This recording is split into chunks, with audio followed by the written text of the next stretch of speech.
was not Diary of a Wimpy Kid, but it was Diary of a Wimpy 40-year-old. Would you be quite as interested to read it? No. No. So a big part of why we like to read certain books, something that I noticed about all of the books that you guys mentioned, is that the main characters, in general these books, the main characters aren't adults, right? Yes. No. So, however, some of my favorite books, the main characters are adults, and you probably have read books where there are lots of adults involved. But one thing is that when authors write about adults, it can be a little harder to write for a youth or a kid audience because it's harder for them to get you to relate to the character. Does anyone know what I mean when I say relate?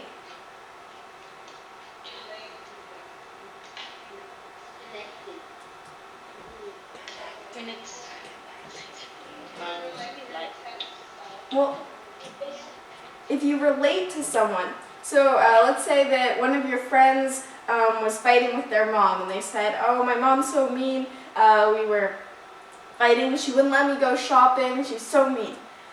If you relate to your friend and you're like, oh, that's a shame, I'm really sorry, you're relating, you're saying, you know, I've been in your shoes. When you relate to a character in a book, you're kind of doing the same thing. The character falls off a cliff and you're really sad. The character doesn't like somebody, you get angry. The character is getting bullied by a friend or a brother or something. You're also, you really get angry. And that happens a lot of times in good books that we're reading that we really like. We relate to the character. We feel emotions when something happens to them.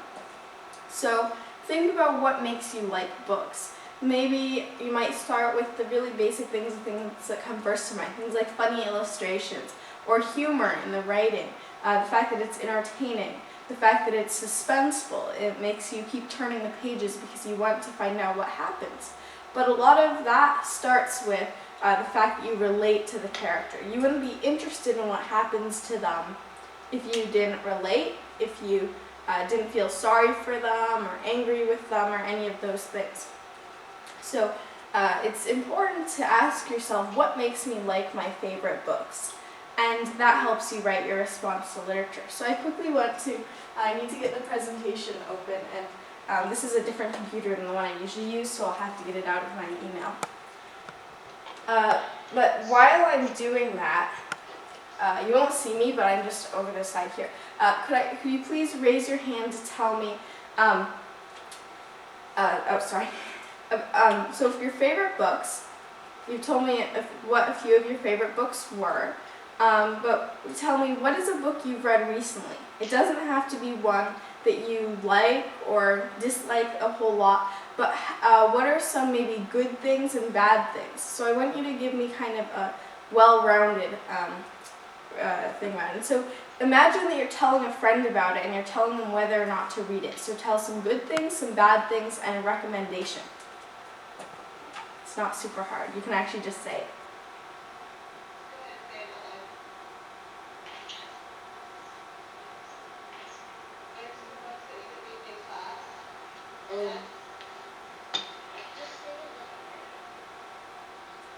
Dear America, we read Dear America and California Mysteries. California Missions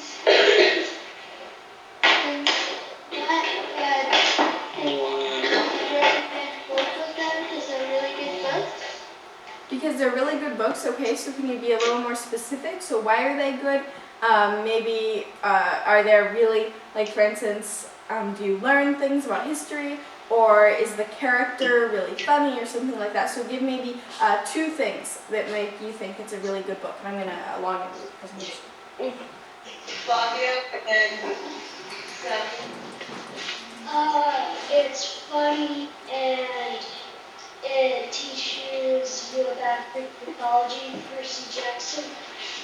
Oh, you're talking about another series? Okay, that's good. What about the Dear America? Who has liked listening to Dear America? Can you say why? I like Dear America because it tells about when this kid's family dies off because of this sickness from Learn about history.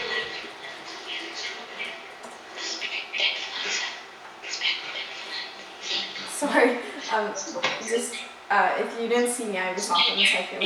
So, are there any other things that make you like? So we heard, Percy Jackson here, Dear America. What are any other? Do you want to share any other series or books? I just recently read The Gingerbread Girl. Okay. So I don't think I've read that before. So tell me about it. I've never read it. So what might you want to do first? It's like this red boy, and the boy is his sister, his brother, her brother. Okay, so the first thing you want to do, so if you're telling a friend or you're telling a reader who's never read a book before, you want to give a quick summary. So what is a summary, anybody? Sorry. A summary. What are you doing when you're writing a summary? Retelling. You're retelling. Say it a little bit louder, Hadley. Retelling. Retelling. Yeah, because it's really difficult. You can't take the entire text of Gingerbread Girl, put it right onto the page, hand it to your reader, and say, "Here, read it first, then read my response to literature, my book review." It doesn't quite work that way. You have to summarize it because people sometimes, before they read something, they want to see a little bit of what it's about. If you've ever looked on the back of a book before, or maybe in its dust jacket, a lot of times books will have a little synopsis of what the book is about, or at least a tiny bit that kind of gets you interested. So next time you grab a book, and if you see that summary on the back or in the dust jacket, it's a good idea to take a look at that, and you might be able to expand on that or write something similar when you're summarizing what you want to review for your response literature. So let's see, I think that's it. Let me see here. If I can't find the presentation, it might, it's not a huge deal, but,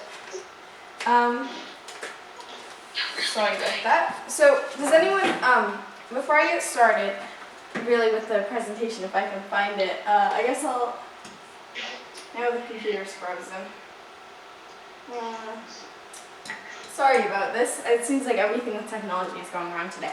But, okay, that's all right. Now, responses to literature, they don't necessarily have to be about books that are your favorite. They just have to be about books that you think that you could write enough about. So it could be a book that you really, really don't like. It could be a book that's your favorite. It could be a book that you just recently read and have ideas about. So a response to literature is a type of writing that helps you write book reviews, it helps you write book reports, it helps you do very well in high school and college. But more than that, it's also really fun, and knowing how to write a good response to literature is essential to academic success. Because when you think about it, a response to literature, the tools that you use, thinking about a piece of writing and thinking what makes me like it, those are questions that you can also apply to other things when it's like analyzing literature. So when we write a response to literature, we have the opportunity to convince other people that we're right. Hey, you should read this book, here's why, and lay out your reasons. So you can get more people reading a book that you really love and think others should read. And you can also defend a story you like. So if you hear everyone around school saying, "Oh, that book so-and-so is so lame," then you can be like, "No, it's not, here are my reasons," and have a very solid answer. So those are just a couple of the things that you can do when you learn to respond to literature. So responding to literature, we know that that teaches you important skills, that it's fun, and that it lets you stand up for books that you really like, but it also, tell people to not necessarily read certain books you don't like so much. But when you write a response to a book, story, poem, or movie, multiple things you can do, you also have the chance to express your feelings about it. So if you were trying, let's do a quick practice. You've already answered some of the questions, but if you were trying to convince your friend that a TV show wasn't worth watching, how might you argue? What would you use in your argument?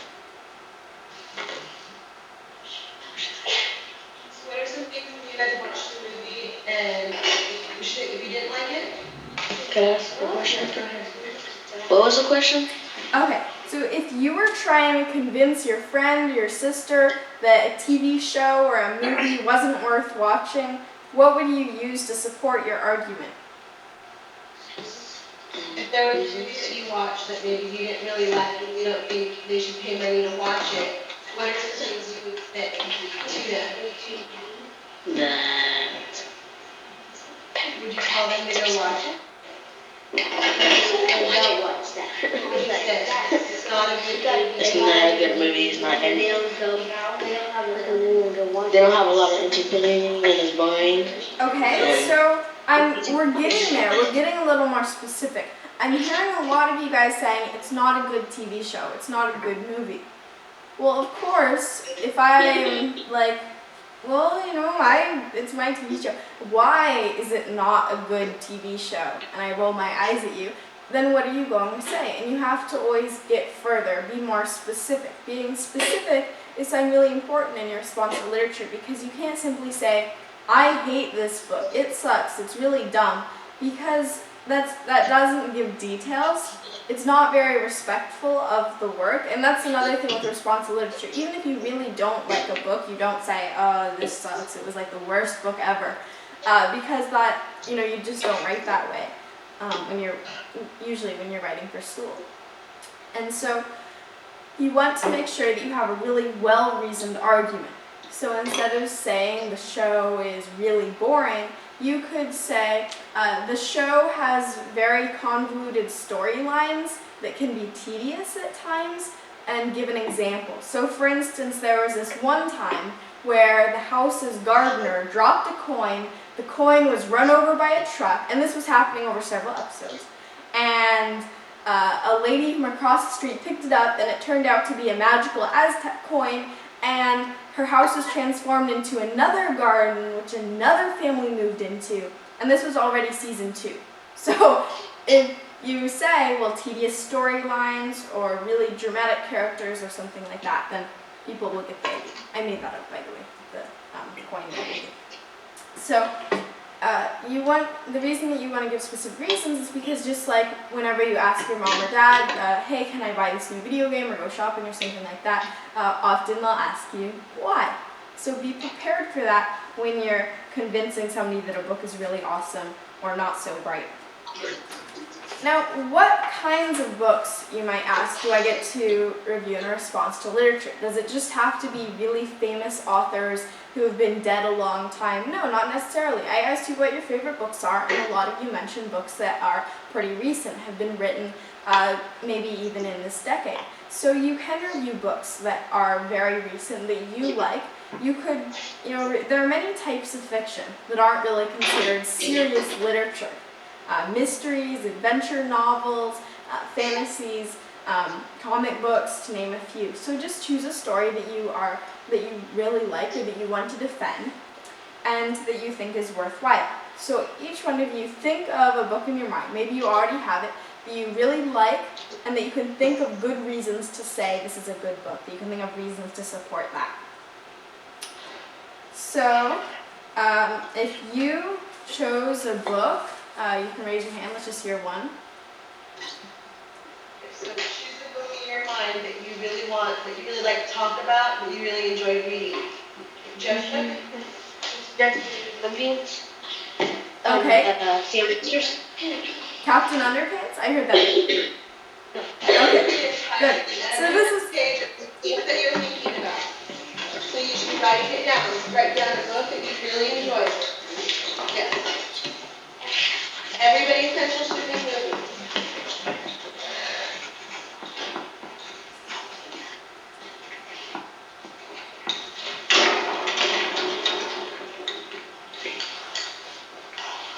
You read that, George.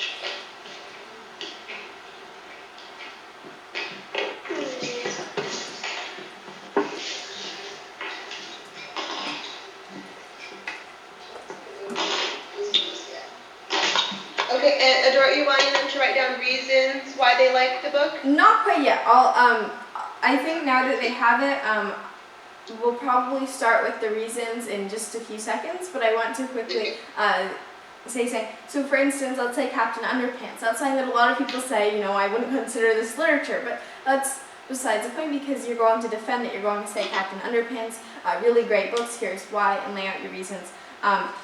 And so let's talk quickly a little bit about the layout. So what I'm going to do in my response to literature, sorry, everything about technology is wrong, including the board, so I can't click on everything. I might have to step over here for a second. In the first paragraph, what I'm going to do is I'm going to summarize the plot. So the reason I'm doing this is because a lot of times people will read a book review or people will read a response to literature before they actually read the book. So if I'm going to make references to stuff that happened in the book that readers might not know about, you might want to put it in the summary. So I'm going to summarize the plot.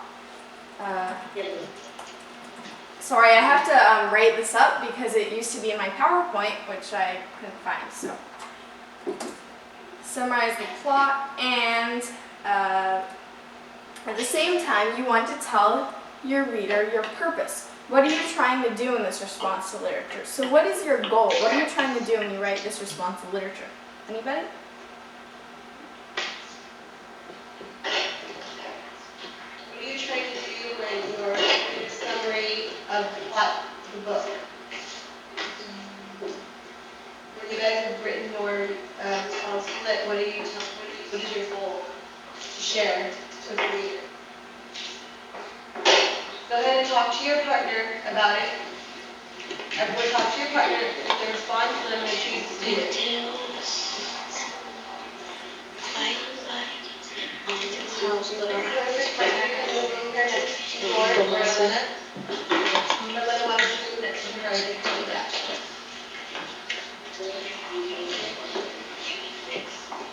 Okay, Christian, what's something what's your goal when you're writing? An idea?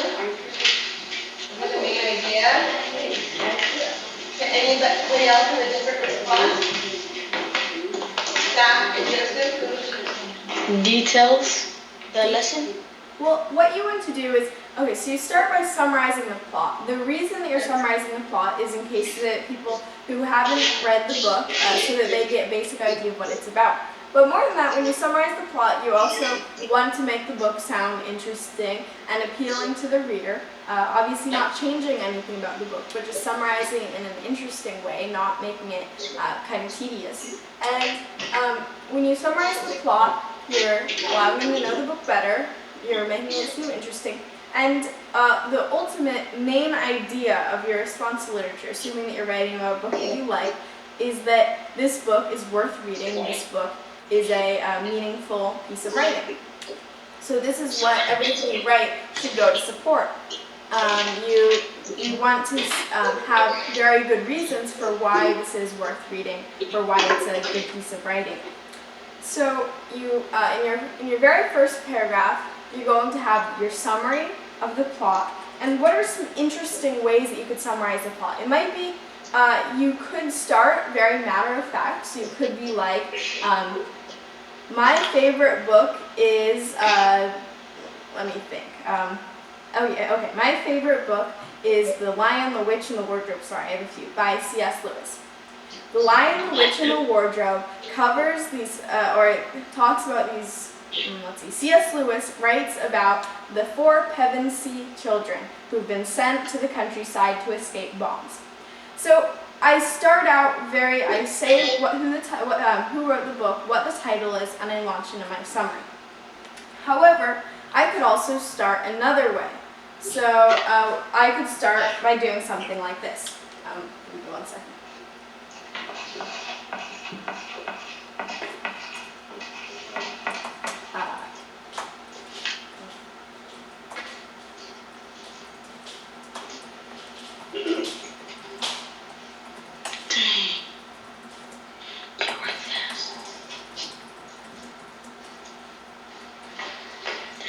She was fast. She's like.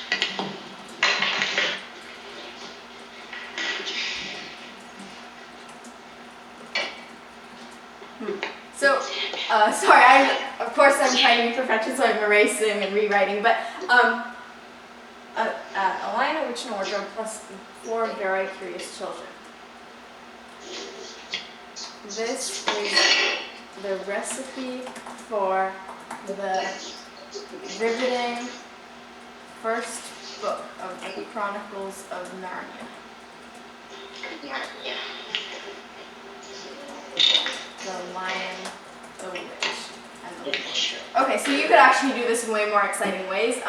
This is a slightly, what I'm trying to do here is I'm sort of starting out with a bit of a hook, which is putting together a lion, a witch, and a wardrobe plus 4 very curious children. This is the recipe for the riveting first book of the Chronicles of Narnia by C.S. Lewis. Now this is, you can do it really either way. You could say one of my favorite books is The Lion, the Witch, and the Wardrobe. You could take a really, really suspenseful scene from the book, quote it, so you put in quotes, and maybe like 2 lines or something that really show how suspenseful and cliffhanging the book is or something. But however you start, you want to make sure that the summary really does justice to the book. It makes it sound interesting and appealing to the reader. So the summary is pretty important. You want to try to grab the reader's attention.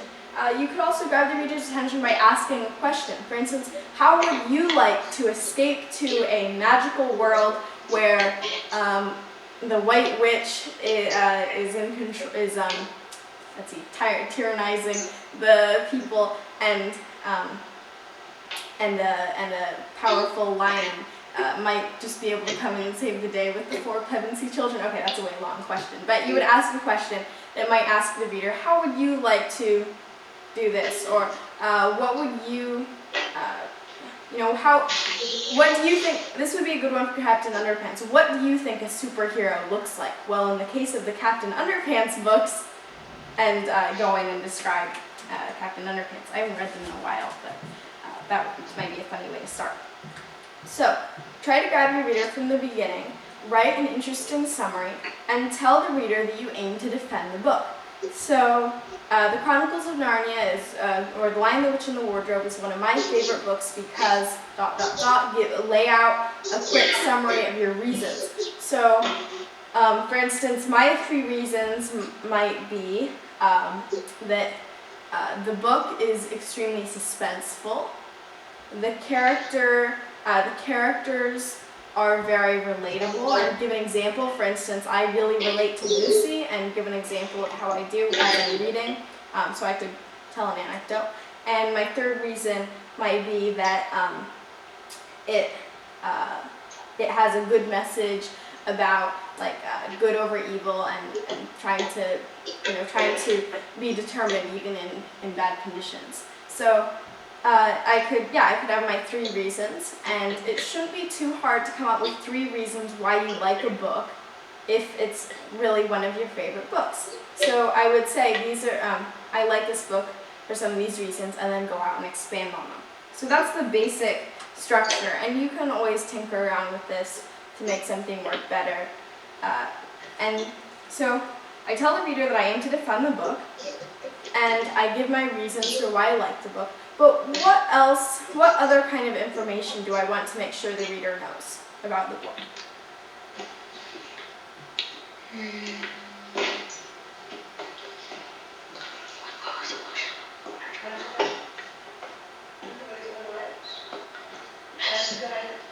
What was the question? So I've summarized the book. I've given a short summary of the book. I make sure that they know the title and the author, and I say that I'm going to defend this book. What are any other things that they might need to know about the book?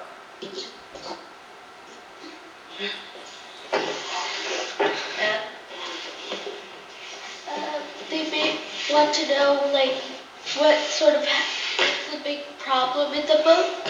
Very good. Yeah, they probably want to know what the big conflict is in the book. So you might talk about the conflict in your summary. Actually, it's probably a good idea to mention that the 10-year-old is let me think. Okay, so let's say this 12-year-old boy is facing a huge coming-of-age challenge as he has to go out and go on some quest or whatever, and give a quick outline of this challenge.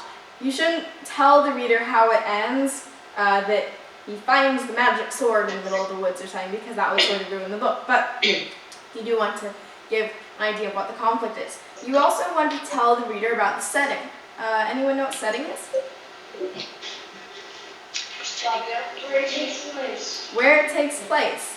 So the setting, is it their house? Is it a specific city? Is it a desert island? Where does it take place? So I would say, well, this takes place in the countryside in England, but also in the magical kingdom of Narnia for this one. So the setting is pretty important because it helps your reader visualize where the book is going on. In the third paragraph, or as I'm going on, and this you could do, either you could make this very short, or you can kind of integrate it in with your reasons, you could do a paragraph for each one. But you would also tell the reader what you like or don't like about the plot. It is okay to say some things that you don't like about the plot, but if you're writing to defend a piece of work, mostly it would be what you like. If you have any dislikes at all, you probably don't want to include necessarily all of them. I also want to tell the reader more about the main character, or the main characters. So tell me, for instance, let's think about Diary of the Wimpy Kid. What can you tell me about the characters in the book, starting with the main character?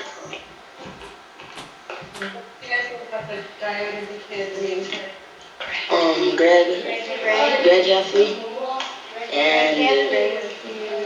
Greg Heffley, and Riley Jefferson. Okay, so let me. Oh, of course, I forgot. So I'm going to open up a new page, and we are going to, with Diary of a Wimpy Kid as an example, going to write a quick description of some of these characters. So, sorry, go ahead. So let's start with the main character. The main character's name is Greg Heffley. Greg Heffley. Okay, thanks. Main character. I even watched the movie too. I'm surprised this isn't all sticking. Greg Heffley. Okay, and he has parents and a little brother and an older brother and his best friend, right? Yes. Okay, so let's you would write down maybe. So these are what you call like the major supporting characters. There are other characters in the book, but the ones that we see come back again and again, his best friend, his little brother, his older brother, and his parents, we see them come back again and again and feature in the movie and everything. So main character, Greg Heffley. And what are a few things you would say about Greg? So is he smart? Does he struggle a little bit? Is he, what are some, is he funny? Is he not very funny? Struggled a little bit. Sorry? He struggles a little bit. He struggles, okay. And what makes him struggle? Is it...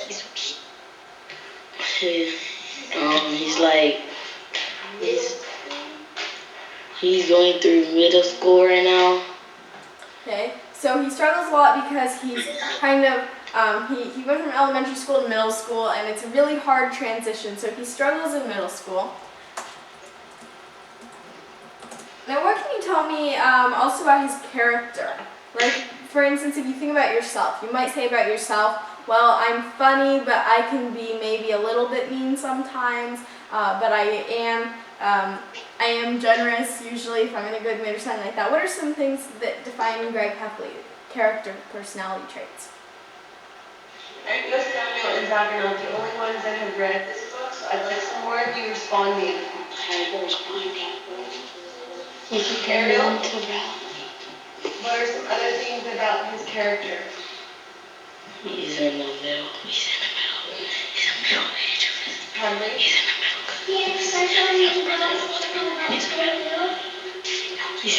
I'm sorry? Sorry, there's some people whispering, so it's a little hard to hear over. At school we had a crush on a girl named Holly Hill. Okay, so there is a girl who has a crush on him, but let's think. So those are events that happen in the book, but what can we think about these characters? So not so much events, like maybe like a girl having a crush on him, or him getting in a bike accident or something like that. But let's think more about is like when you read the books, you find out about characters. You see what their good sides and their bad sides are, their strengths and their weaknesses. If you think about yourself, everybody has strengths and weaknesses.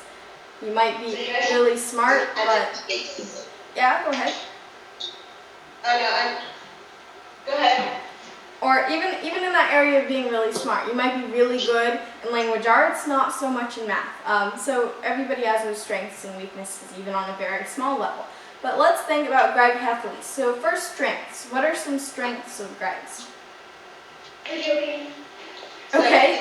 He said he likes to Yeah. okay. Anything else? Bad at schoolwork. Bad at schoolwork. So that would be what is that called? If he's good at video games, that's a strength. Bad at schoolwork. Weak at Weakness. schoolwork. Weakness. Very good. So I'm going to put up here strengths and weaknesses. Please. Bad at schoolwork. Okay. So anything else to add to strengths or weaknesses? If you guys have read the books, you must know a little bit about Greg, or if you've seen the movie or heard any of your friends talking about it. Anything else you guys can add?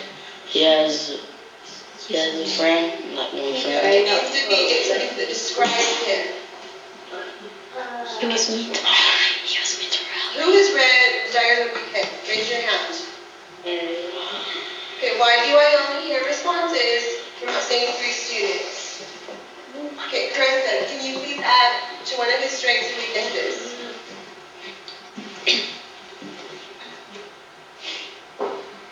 Okay, go ahead and share with your partner a strength or a weakness that he has.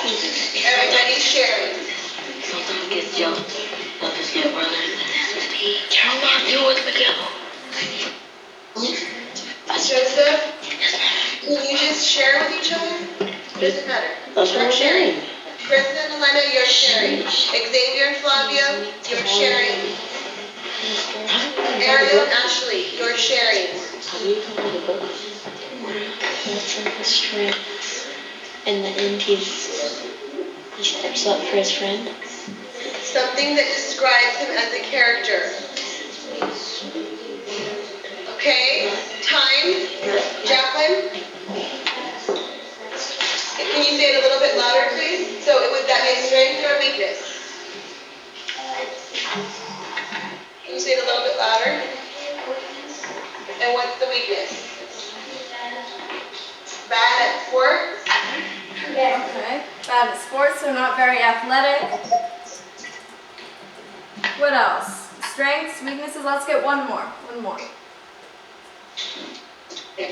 Miguel? His what? But something about him that describes him as a person. What's something that he does or doesn't do, what's a strength or weakness that he has. It needs to be about him, not the other characters. Okay, I heard something over here. Lazy? Okay, so he's lazy. Lazy. Okay. So, Is that a strength or a weakness? so we've written down. It's taken a little bit of work, but we've made a bit of a character sheet. So we said this is his name, Greg Heffley, 2 parents, little brother. Actually, I didn't write that part down, but you know about his family. And you wrote down his strengths, or we wrote down his strengths and his weaknesses. He's good at video games, that's a strength, but he seems to have more weaknesses because you guys, or at least that's what you guys remember, because he's bad at schoolwork and not athletic and kind of lazy. So when you're writing about a character, you want to show why they're a character that people can relate to, why they're an interesting character. So you could say, well, you know, I really relate to Greg Heffley because I'm also good at video games, but not so much at schoolwork or something like that. And then go on and say how, because of Greg's strengths and weaknesses or his character, it gets him into a lot of different funny situations. So you want to grab the reader's attention, have a summary of the plot, tell the reader that you aim to defend the book, tell the reader where and when the book is set, and then also tell the reader about the plot, what you like or don't like, about the main character, describe the book's theme or meaning, and the writer's writing style, And then in your last paragraph, you would tell the reader who the book would appeal to or why. So I'm going to open up a new document and write that all up. Sorry, because my presentation again being. So You should all be going and taking notes. I will collect this from you as participation points. And I'll leave this up here if you want to add that to yours. Everyone taking notes? Alrighty, it will be participation points today. okay, so we know how to summarize. You probably all know how to summarize because you told me what your books were about before and why you like them. So that should be pretty simple. So you want to summarize the plot. You might want to draw the reader in with an interesting question or a funny scenario. Tell the reader you want to defend the book. So that's the introduction. Number 3, tell the reader where and when the book is set.